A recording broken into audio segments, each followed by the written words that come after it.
Yeoji pour vous compter cette semaine du 1er au 8 mars 2023 avec pas mal de petites choses, la grève partout en France évidemment, les petits dramas autour de l'Assemblée nationale et un gros week-end sportif un peu triste. C'est parti pour le premier épisode du jour J.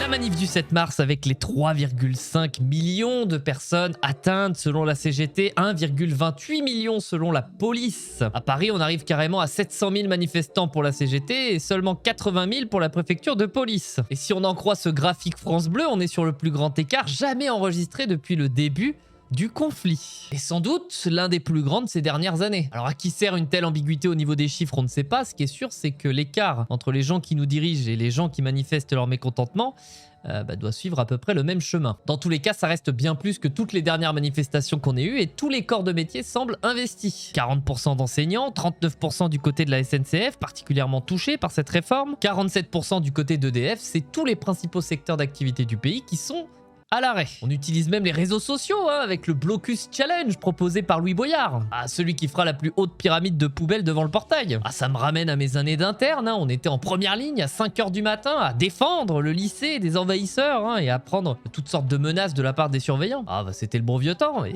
on obtenait des résultats. Ah, bah nous on a obtenu 62 ans pour la réforme des retraites. Vous aurez du mal à obtenir mieux. Sauf qu'à l'époque, l'Union Sacrée c'était pour lutter contre le FN, pas contre la classe politique tout entière. Et pendant ce temps, les députés de la télé-réalité continue à nous divertir tous les jours avec notre garde des Sceaux qui fait des petits bras d'honneur en pleine séance. Hop, comme ça, ni vu ni connu. Et quand il se fait reprendre de voler et qu'il doit justifier, il annonce fièrement qu'il n'en a pas fait un, mais qu'il en a fait deux.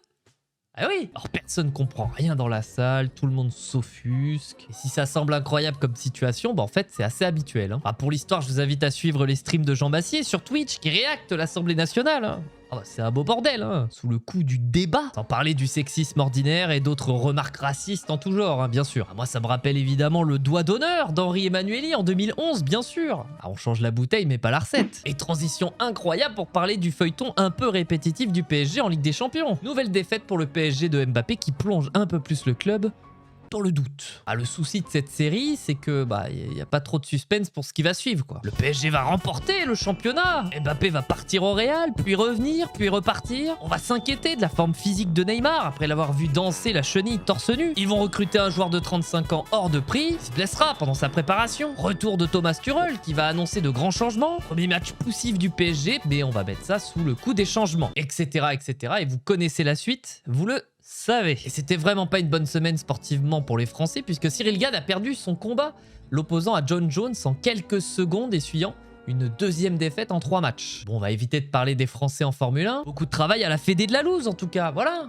Pas d'inquiétude pour la retraite. Restez forts amis parisiens, avec la fin de l'ère Qatari qui approche, vous n'aurez bientôt plus à vous en faire pour la Ligue des Champions. Tenez bon. Et moi je vous donne rendez-vous sur la chaîne Yeoji Twitch pour débriefer l'actualité, pour vous détendre auprès d'un petit jeu vidéo, d'un petit react. On est bien. Je vous réserve un petit bonus, une petite actualité supplémentaire sur la chaîne TikTok. Yeoji bien sûr, une petite actualité insolite. N'hésitez pas à passer si vous avez l'occasion. Et je vous donne rendez-vous la semaine prochaine pour le prochain numéro du jour J. Voilà, c'était Yeoji.